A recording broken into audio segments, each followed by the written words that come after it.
आज का हमारा एडिटोरियल है ओवरली डेफरेंशियल। ओवरली का मतलब होता है कुछ ज़्यादा ही, एक्सेसिव, है ना। आप कह सकते हो इसका मतलब कुछ ज़्यादा ही, अत्यधिक। और दूसरा शब्द है हमारे पास में डेफरेंशियल। डेफरेंशियल का मतलब होता है रेस्पेक्टफुल। तो इस टाइटल का मतलब हुआ कुछ ज़्यादा ही रेस्पेक्टफुल होना। यहाँ हम बात कर रहे हैं कि अभी हाल ही में क्या हुआ है, सुप्रीम कोर्ट का डिसीजन आया है डीमोनेटाइजेशन के संबंध में। तो कुल मिला के इस डिसीजन में क्या हुआ है, सुप्रीम कोर्ट ने 4-1 की मेजॉरिटी के साथ, यानी कि जो डिसीजन दिया गया है उस डिसीजन में 4 जो जजेस हैं उन्होंने पक्ष में डिसीजन दिया है सरकार के कि भाई जो डिमोनेटाइजेशन जो था वो लीगल रूप से वैध था। सिर्फ एक जज है जो कि बाकी 4 जजेस से असहमति रखती हैं। उनका कहना है कि भाई ये लीगल रूप से जो है डिसीजन ठीक नहीं था। अब इस एडिटोरियल को पढ़ेंगे तो समझेंगे कि भाई क्यों कहा गया है कि ओवरली डेफरेंशियल, है ना, कि भाई ये जो डिसीजन सुप्रीम कोर्ट का आया है इसमें कुछ ज़्यादा ही सरकार के प्रति आदर दिखाया गया है। ओवरली रेस्पेक्टफुल, वाइल, जबकि अपहोल्डिंग का मतलब होता है किसी चीज़ को बरकरार रखते हुए, किसी चीज़ को कायम रखते हुए। डीमोनेटाइजेशन, तो कुल मिला के डीमोनेटाइजेशन का जो फैसला था सरकार का उसको कायम रखते हुए Supreme Court failed, Supreme Court जो है इस बात में फेल हो गया to hold government accountable, to hold someone accountable. इसका मतलब होता है किसी को किसी बात के लिए जिम्मेदार ठहराना। तो कुल मिला के डीमोनेटाइजेशन को अपहोल्ड करते हुए सुप्रीम कोर्ट सरकार को जिम्मेदार ठहराने में फेल रहा, यानी कि डीमोनेटाइजेशन के किसी भी तरह के जो नुकसान थे उनके लिए सरकार को दोषी नहीं ठहराया गया। इट इज़ एन, ये जो लिखा हुआ है ना ऑफ्ट रिपीटेड, इसका मतलब है ऑफन रिपीटेड। ऑफन रिपीटेड का मतलब है जिसे बार बार दोहराया जाता है। जुडिशियल व्यू, जुडिशियल व्यू का मतलब है न्यायिक दृष्टिकोण। तो कुल मिला के ये एक न्यायिक दृष्टिकोण है और इसे बार बार रिपीट किया जाता है कि कोर्ट्स मस्ट डेफर, डेफर का मतलब है यहाँ पे रेस्पेक्ट करना, किसी का सम्मान करना, टू द इलेक्टेड गवर्नमेंट्स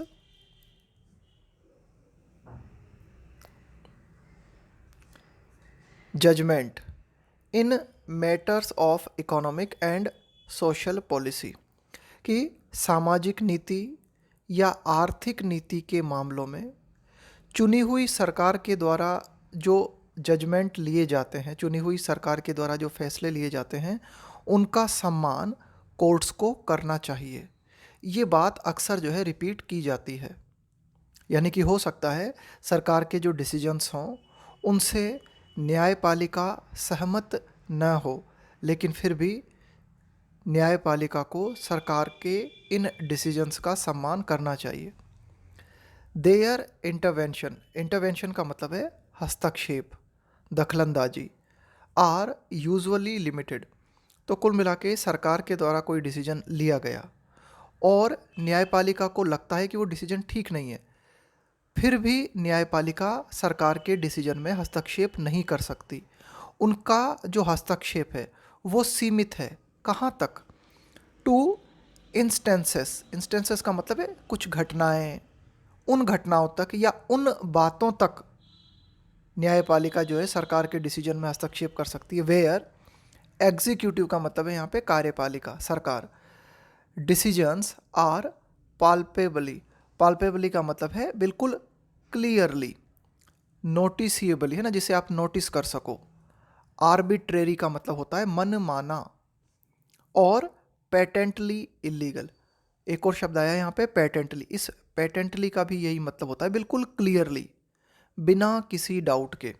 तो कुल मिला के जो एग्जीक्यूटिव के डिसीजंस हैं वो स्पष्ट रूप से मन माने हों या फिर बिल्कुल क्लियर कट सरकार के द्वारा जो डिसीजन लिए गए हैं वो बिल्कुल स्पष्ट रूप से इलीगल हो, तब सिर्फ तब जो है न्यायपालिका दखलंदाजी दे सकती है इन डिसीजंस में, सरकार के इन डिसीजंस में। इन दिस बैकड्रॉप, इस पृष्ठभूमि को ध्यान में रखते हुए, इट इज़ नो सरप्राइज, कोई आश्चर्य वाली बात नहीं है कि 4 ऑफ द 5 जजेस on a constitution bench of the supreme court, कि सुप्रीम कोर्ट की ये जो बेंच थी जो कि डीमोनेटाइजेशन का मामला सुन रही थी, इसमें 5 जज थे और इन 5 जज में से जो 4 जज हैं उन्होंने डेफर्ड का मतलब है सम्मान करना, deferred to the government's wisdom in dramatically announcing the move। तो ये जो 4 जज थे इन्होंने सरकार की जो बुद्धिमानी थी ना, गवर्नमेंट्स विजडम, उसका सम्मान किया। क्या थी सरकार की बुद्धिमानी? कि सरकार ने बड़े ही नाटकीय ढंग से घोषणा की थी। किस चीज़ की? एक कदम उठाया था। यहाँ पे जो मूव आया ना उसका मतलब है स्टेप, कोई कदम। ऑन नवंबर 8, 2016, तो 8 नवंबर 2016 को सरकार के द्वारा कदम उठाया गया था। सरकार के द्वारा घोषणा की गई थी किस बात की? To demonetise all ₹500 and ₹1000 notes, कि 500 और 1000 रुपये के नोट जो हैं उनको चलन से बाहर कर दिया गया था। ये डिसीजन सरकार ने लिया था और इस डिसीजन की अभी हाल ही में जो फैसला दिया गया है सुप्रीम कोर्ट के द्वारा, तो सुप्रीम कोर्ट ने सरकार के इस फैसले का सम्मान किया है। यानी कि सुप्रीम कोर्ट के द्वारा ये बात कही गई कि भाई जो सरकार का डिसीजन था वो कानूनी रूप से उचित था। तो ये जो डिसीजन था, ठीक है, that were then in circulation, तो ये नोट बंद कर दिए गए थे 500 और 1000 के।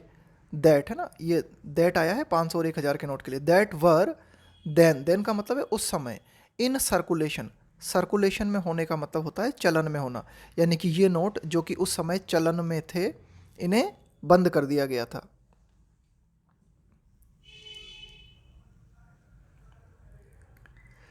The scope of judicial intervention, scope का मतलब है एक तरीके से गुंजाइश, of judicial intervention was only. अब देखो ये जो पूरा की पूरा मामला अदालत में था, तो इसमें जो न्यायिक हस्तक्षेप की जो गुंजाइश थी वो सिर्फ इतनी थी कि न्यायालय को सिर्फ ये बात तय करनी थी, टू एग्जामिन का मतलब है इस बात का परीक्षण करना था न्यायालय को कि to examine the decision making process, कि सरकार के द्वारा ये जो डिसीजन लिया गया था, यानी कि जो पूरी की पूरी डिसीजन मेकिंग प्रोसेस थी, इस प्रोसेस का परीक्षण करना था कि क्या ये जो प्रोसेस थी ये कानूनी रूप से सही थी या नहीं थी। But the majority has given it's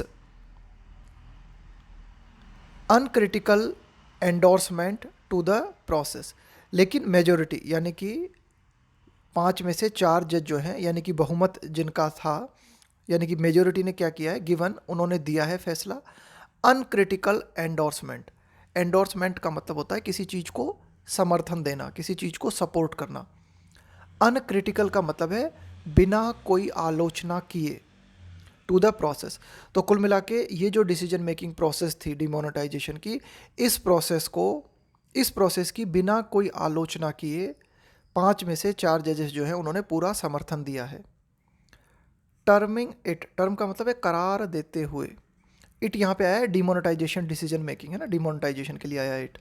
terming it to be free of flaw, flaw का मतलब होता है कमी, दोष, यानी कि इस जजमेंट को करार देते हुए, क्या करार देते हुए, कि यह दोषपूर्ण नहीं था, इसमें किसी भी तरह की कोई कमियां या खामी नहीं थी।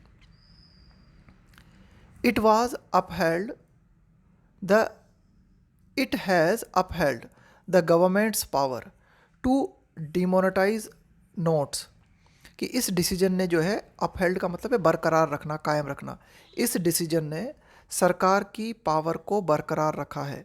कौन सी सरकार की power? To demonetise notes without quantitative restrictions, है ना। क्वांटिटिव का मतलब होता है मात्रात्मक, रेस्ट्रिक्शंस का मतलब होता है लिमिटेशन, है ना। कोई चीज़, रेस्ट्रिक्शंस का मतलब है कि भाई इसकी सीमाएं क्या है ना, रेस्ट्रिक्ट करना, किसी चीज़ को सीमित कर देना। एंड एक्सेप्टेड द क्लेम, तो कुल मिला के ये जो डिसीजन है, इस डिसीजन में जो सरकार की पावर थी कि सरकार जो है नोट्स को डिमोनेटाइज कर सकती है, इस पावर को, सरकार की इस पावर को जो है अदालत ने बरकरार रखा है विदाउट क्वांटिटिव रेस्ट्रिक्शन, कि भाई किस मात्रा में जो है आप रेस्ट्रिक्शंस लगा सकते हो, ठीक है ना। तो कुल मिला के इस बात को संज्ञान में लिए बगैर एक्सेप्टेड द क्लेम, कोर्ट ने इस दावे को स्वीकार किया, एक्सेप्टेड द क्लेम दैट कि there was adequate consultation between the union government which initiated the proposal. Initiate का मतलब होता है शुरुआत करना, कि ये जो डिमोनेटाइजेशन का प्रस्ताव था, इसकी शुरुआत किसने की थी? केंद्र सरकार ने। तो कुल मिला के इस दावे को भी सुप्रीम कोर्ट ने माना कि केंद्र सरकार और आरबीआई के बीच वाज एडिक्वेट कंसल्टेशन, का मतलब है पर्याप्त विचार विमर्श हुआ था, कि भाई आरबीआई और केंद्र सरकार के बीच डीमोनेटाइजेशन डिसीजन लेने से पहले पर्याप्त विचार विमर्श भी हुआ था, है ना। ये बात भी सुप्रीम कोर्ट ने मानी। तो यही लिखा हुआ है, ठीक है ना।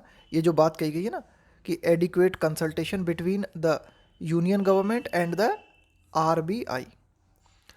What might seem distressing, seem का मतलब होता है प्रतीत होना, डिस्ट्रेसिंग का मतलब है कोई ऐसी बात जो आपको परेशान करे, बेचैन करे। तो what might seem distressing about the majority verdict, verdict का मतलब होता है फैसला, कि ये जो मेजॉरिटी वर्डिक्ट है, इस फैसले के बारे में जो बात बेचैनी पूर्ण प्रतीत हो सकती है वो ये है, is that it has made light of the enormous suffering. Enormous का मतलब होता है बहुत ज़्यादा, सफरिंग का मतलब होता है कष्ट, परेशानी, कि इस डिसीजन ने क्या किया है कि जो बहुत ज़्यादा मात्रा में परेशानियाँ लोगों को झेलनी पड़ी, उस परेशानी को इस डिसीजन ने क्या किया है, बहुत ही लाइट बना दिया है, बहुत ही हल्का बना दिया है।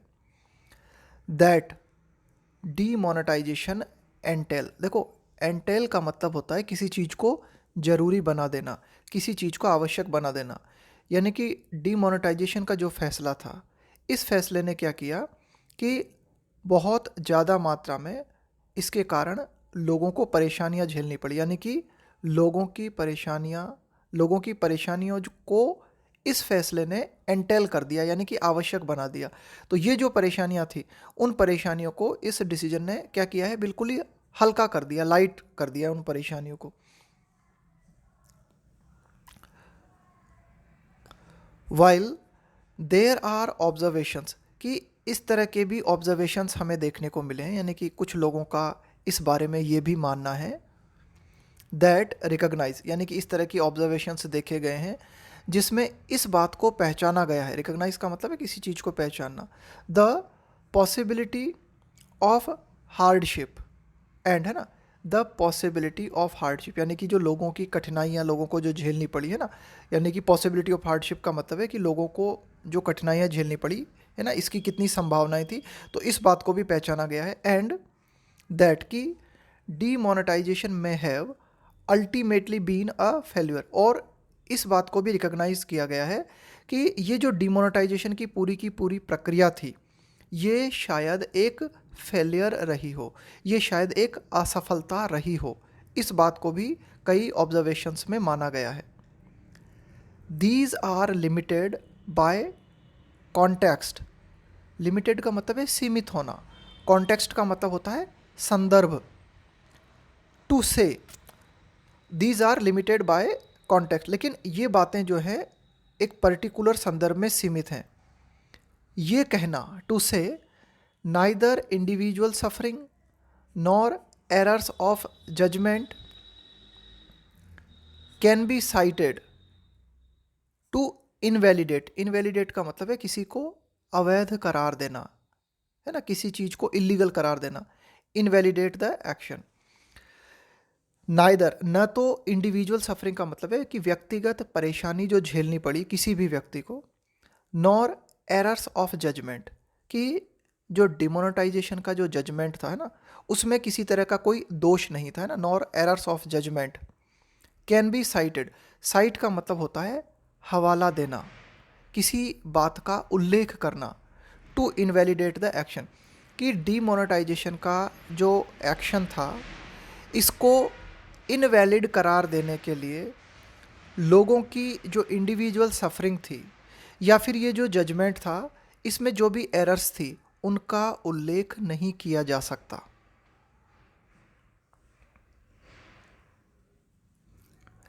The majority has brushed aside.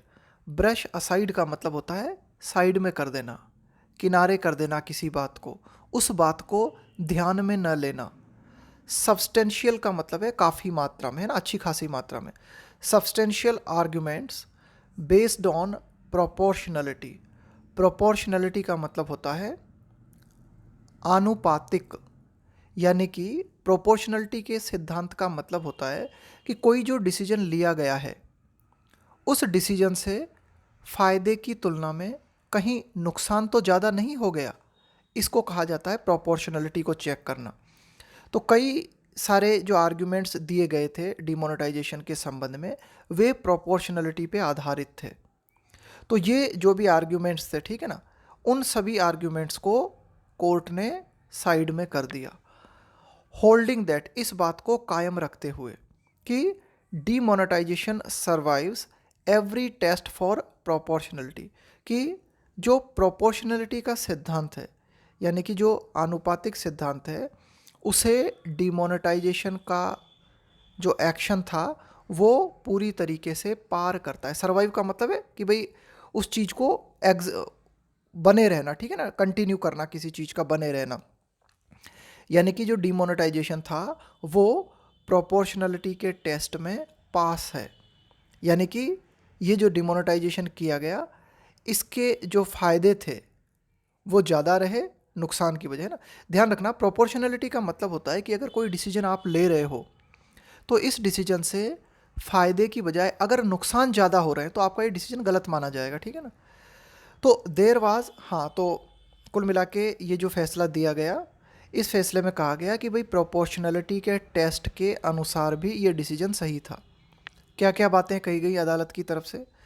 There was a legitimate purpose. Legitimate purpose का मतलब होता है एक वैध उद्देश्य। तो कुल मिला के जो सरकार ने डिसीजन लिया उसके पीछे एक कानूनी उद्देश्य था, एक वैध उद्देश्य था। क्या था उद्देश्य? अनअर्थिंग फेक करेंसी। अनअर्थ का मतलब होता है किसी चीज़ का पता लगाना, है ना, उसको बाहर निकालना, खोज कर निकालना, फेक करेंसी। तो इसके उद्देश्य क्या थे डिमोनेटाइजेशन के? कि जो नकली करेंसी है उसका पता लगाया जाए, उसे बाहर निकाला जाए। And hoarded wealth. होर्ड का मतलब होता है संग्रहित। होर्डेड वेल्थ का मतलब है कि लोगों ने जो काला धन इकट्ठा कर रखा है उसका जो है पता लगाया जाए, उसे बाहर निकाला जाए। And combating. कॉम्बैट का मतलब होता है लड़ाई लड़ना किसी के खिलाफ। टेरर फंडिंग, और आतंकवाद को जो फंडिंग होती है इससे के खिलाफ लड़ाई लड़ना। तो ये उद्देश्य थे इसके, ठीक है। There was a nexus. Nexus का मतलब होता है connection between the action and the objectives. तो कुल मिला के ये जो डिमोनेटाइजेशन का एक्शन किया गया है ना, ये जो फैसला लिया गया और इसके जो उद्देश्य थे, ऑब्जेक्टिव्स का मतलब है उद्देश्य, इनमें कनेक्शन था, यानी कि ये संबंधित थे। And the court did not have the expertise. देखो, किसी चीज़ में एक्सपर्टीज़ होने का मतलब है कि भाई आप उसके बारे में कुछ कह सकते हो या आप उसके बारे में कुछ कर सकते हो। तो कुल मिला के अब ये जो काम सरकार के द्वारा किया गया, ठीक है, and the court didn't have the expertise to suggest. तो कुल मिला के जो कोर्ट थी, ठीक है, उसके पास ये एक्सपर्टीज़ नहीं थी, यानी कि ये बात कोर्ट के दायरे में नहीं थी कि कोर्ट जो है ये सजेस्ट करती, ये सुझाव देती क्या, अ लेस इंट्रूसिव वे। देखो, इंट्रूसिव का मतलब होता है कि दखल देना, है ना। इंट्रूसिव का मतलब है कि दखल देना किसी चीज़ में, ठीक है। Intrusive way of achieving these objectives, कि ये जो गोल्स थे इनको अचीव करने के लिए लेस इंट्रूसिव तरीका क्या हो सकता था, है ना, कि भाई और तो ये कोर्ट का अधिकार क्षेत्र नहीं था, है ना, and the court didn't have the expertise to suggest, कि भाई ये कोर्ट के अधिकार क्षेत्र में नहीं था कि कोर्ट इस बात का सुझाव देती कि भाई ये जो डिसीजन सरकार ले रही है ये थोड़ा सा लेस इंट्रूसिव कैसे हो सकता है, ठीक है ना। हाउएवर, हालांकि, तो ध्यान में रखना, लेस का मतलब है कम, इंट्रूसिव का मतलब है दखलंदाजी देना। तो कुल मिला के ये जो डिसीजन लिया गया, इस डिसीजन के माध्यम से इकोनॉमी और लोग जो हैं उन पर कई सारे प्रतिकूल प्रभाव भी देखे गए। तो इन प्रतिकूल प्रभावों को कम करने के लिए अदालत कुछ कर सकती थी, तो ये जो है अदालत का एक्सपर्टीज नहीं था ना, यानी कि ये अदालत की, आप कह सकते हो, उसके दायरे से बाहर की बात थी।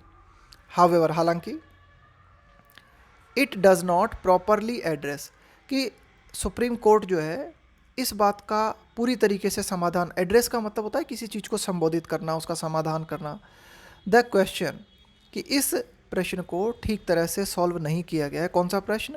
ऑन, कि whether the adverse consequences, adverse का मतलब होता है प्रतिकूल, कॉन्सिक्वेंसेस का मतलब है परिणाम, कुड हैव बीन लिमिटेड, कि डीमोनेटाइजेशन के जो प्रतिकूल परिणाम देखने को मिले क्या उन परिणामों को सीमित किया जा सकता था, कुड हैव बीन लिमिटेड।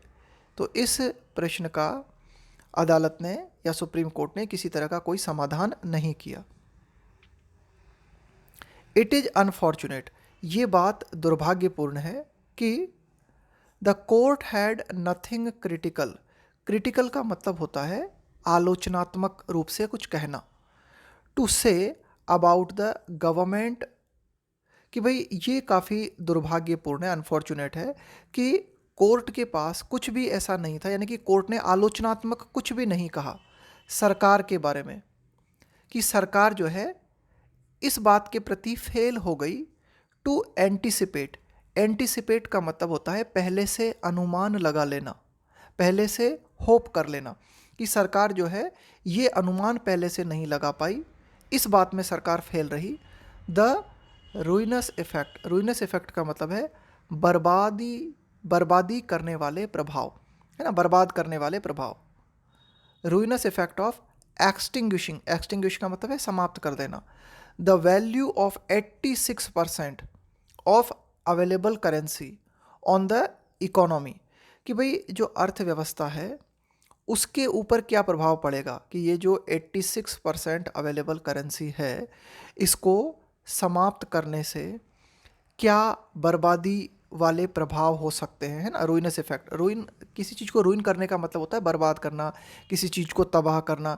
तो कुल मिला के सरकार जो है इस बात के प्रति फेल रही, यानी कि सरकार जो है इस बात को एंटिसिपेट नहीं कर पाई, किस बात को, कि ये जो 86% करेंसी है जिसको कि डिमोनेटाइज किया गया उसके इकोनॉमी पे क्या नेगेटिव प्रभाव पड़ेंगे। एंड द इमेंस का मतलब है बहुत ज़्यादा मात्रा में, मिजरी का मतलब है यहाँ पे दुख, कष्ट। इट हीप्ड ऑन, यहाँ पे हीप ऑन का मतलब है देना, द पॉपुलेशन, और बहुत ज़्यादा मात्रा में जो कष्ट इस डिसीजन ने पॉपुलेशन को, जनसंख्या को दिए, इन कष्ट को और डिमोनेटाइजेशन के अर्थव्यवस्था पे जो प्रतिकूल प्रभाव हैं उनको सरकार एंटिसिपेट नहीं कर पाई, उनका पूर्वानुमान नहीं कर पाई, इस बात के प्रति सरकार जो है फेल रही। इसके संबंध में कुछ भी आलोचनात्मक सुप्रीम कोर्ट के द्वारा नहीं कहा गया, ये बात दुर्भाग्यपूर्ण है। जस्टिस बीवी नागरत्नास डिसेंट, डिसेंट का मतलब होता है असहमति।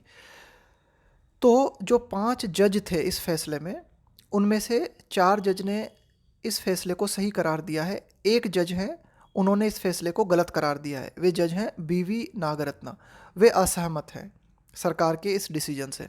तो जस्टिस बीवी नागरत्ना से डिसेंट होल्डिंग, तो जस्टिस बीवी नागरत्ना जो है वो इस बात को कायम रखते हुए, the process to be flawed, flaw का मतलब है दोषपूर्ण, and the RBI's approach to be without application of mind. तो जस्टिस बीवी नागरत्ना जो है उन्होंने इस बात को कायम रखा है कि ये जो डिमोनेटाइजेशन की प्रोसेस थी ये दोषपूर्ण थी, और आरबीआई की जो अप्रोच थी डीमोनेटाइजेशन के दौरान, टू बी का मतलब है होना, विदाउट एप्लीकेशन ऑफ माइंड। तो कुल मिला के आरबीआई ने इस डीमोनेटाइजेशन के फैसले के दौरान अपने माइंड का प्रयोग नहीं किया है ना, यानी कि आरबीआई का जो अप्रोच था वो भी ठीक नहीं था। तो ये जो डिसीजन बीवी नागरत्ना ने दिया है, ये डिसीजन जो है, ये डिसेंट जो है, इज़ अ कॉन्सोलेशन। कॉन्सोलेशन का मतलब होता है सांत्वना, फॉर दोज। तो जस्टिस बीवी नागरत्ना के द्वारा जो डिसीजन दिया गया, उन्होंने अपनी असहमति जताई, तो ये डिसेंट जो है उन लोगों के लिए एक सांत्वना है। किन लोगों के लिए? हु वांट, जो कि ये चाहते हैं क्या? The courts, who want the courts to hold those in power to account. देखो, होल्ड अकाउंट समवन, इसका मतलब होता है किसी को जिम्मेदार ठहराना। यानी कि डिमोनेटाइजेशन के फैसले के संबंध में जो लोग ये चाहते हैं कि जो लोग पावर में हैं, जो लोग सरकार में हैं, उन्हें जिम्मेदार ठहराया जाए, तो उनके लिए जस्टिस बीवी नागरत्ना के द्वारा जो डिसेंट जताई गई है, वह डिसेंट उनके लिए एक सांत्वना हो सकती है। इन अ लार्जर सेंस, एक बड़े रूप में अगर हम बात करें, एक व्यापक रूप से अगर हम देखें, ऑफ कोर्स, है ना, ये बात बिल्कुल स्वाभाविक है, बिल्कुल क्लियर है। अ जुडिशियल रैप, देखो रैप का मतलब होता है एक तरीके से जुडिशियल रिएक्शन। यहाँ पे ये जो जुडिशियल रैप लिखा हुआ है ना, इसका मतलब हो गया जुडिशियल रिएक्शन, न्यायिक प्रतिक्रिया। On policy questions matters little, matter का मतलब है महत्व रखना, लिटिल का मतलब है न के बराबर। कि व्यापक रूप से अगर हम बात करें तो हाँ, ये बात बिल्कुल सही है कि जो पॉलिसी से संबंधित सवाल होते हैं, उनके ऊपर जो न्यायिक प्रतिक्रिया दी जाती है, उसका महत्व न के बराबर होता है। ठीक है, जो न्यायाधीश हैं वे अपनी प्रतिक्रिया दे सकते हैं, लेकिन अगर कोई भी डिसीजन सरकार के द्वारा लिया गया है वो कानूनी रूप से सही है, तो उस डिसीजन को मानना ही पड़ता है। तो अब जैसे यहाँ पे हम पूरी अगर हम बात करें, यहाँ पे ये जो पूरा एडिटोरियल हमने पढ़ा, यहाँ पे एडिटर जो है उनका व्यू क्या है? उनका व्यू ये है कि भाई ठीक है, चलो मान लेते हैं ये जो डिसीजन था कानूनी रूप से सही था, लेकिन अगर ये जो भी जजेस हैं वे अगर इसकी आलोचना, इस डिमोनेटाइजेशन की आलोचना करते हुए अपने कुछ कमेंट्स कर देते, तो इसके माध्यम से क्या हो सकता था? बट इट माइट गिव, उसके माध्यम से ये नहीं हो जाता कि ये जो डिसीजन है ये इलीगल हो जाता, नहीं। यही बात कही गई है यहाँ पे कि जुडिशियल रैप जो है पॉलिसी क्वेश्चंस पे, उसका महत्व न के बराबर होता है, but it might give governments cause. लेकिन अगर न्यायालय के द्वारा या जो भी जजेस होते हैं उनके द्वारा कोई आलोचनात्मक टिप्पणी सरकार के डिसीजंस पे दी जाती है, तो इसके माध्यम से सरकार को एक कारण मिल जाता है फॉर पॉज। पॉज का मतलब होता है रुकना, थोड़ा विराम लेना, कि भाई ठीक है कि जो न्यायिक जुडिशियल रैप है पॉलिसी क्वेश्चंस पे, अगर वो दिया जाता है तो उसका कोई ज़्यादा महत्व नहीं होता, लेकिन फिर भी अगर कोई कमेंट किया जाता है जज की तरफ से, खास करके सुप्रीम कोर्ट के जज की तरफ से, तो इससे सरकार को एक कारण मिल जाता है फॉर पॉज, विराम लेने के लिए, रुकने के लिए, बिफोर इम्प्लीमेंटिंग डिसीजंस। कि इम्प्लीमेंट का मतलब होता है लागू करना, कि सरकार किसी भी डिसीजन को लागू करने वाली है, उस डिसीजन को लागू करने से पहले सरकार थोड़ा रुक सकती है, थोड़ा सोच सकती है। कब? अगर पहले सरकार के द्वारा कोई डिसीजंस लिए गए और उनकी आलोचना सुप्रीम कोर्ट के जजेस के द्वारा की गई, तो सरकार जो है ना थोड़ा सा ढंग से सोच लेती है, सरकार को एक कारण मिल जाता है इन डिसीजंस को इम्प्लीमेंट करने से पहले सोचने का। ऐसे डिसीजंस विथ फार रीचिंग का मतलब होता है दूरगामी, कॉन्सिक्वेंसेस का मतलब है परिणाम, फॉर द पीपल, यानी कि ऐसे डिसीजंस जो लोगों के लिए लिए जाते हैं और जिनके दूरगामी परिणाम होते हैं, ऐसे डिसीजंस को लेने से पहले या ऐसे डिसीजंस को इम्प्लीमेंट लागू करने से पहले सरकार जो है रुक सकती है, सरकार को एक कारण मिल जाता है पॉज लेने के लिए, ठहरने के लिए, अगर इसी तरह के डिसीजंस उसने पहले लिए और उन डिसीजंस की कोर्ट के द्वारा आलोचना की गई है ना। तो ये था हमारा आज का एडिटोरियल।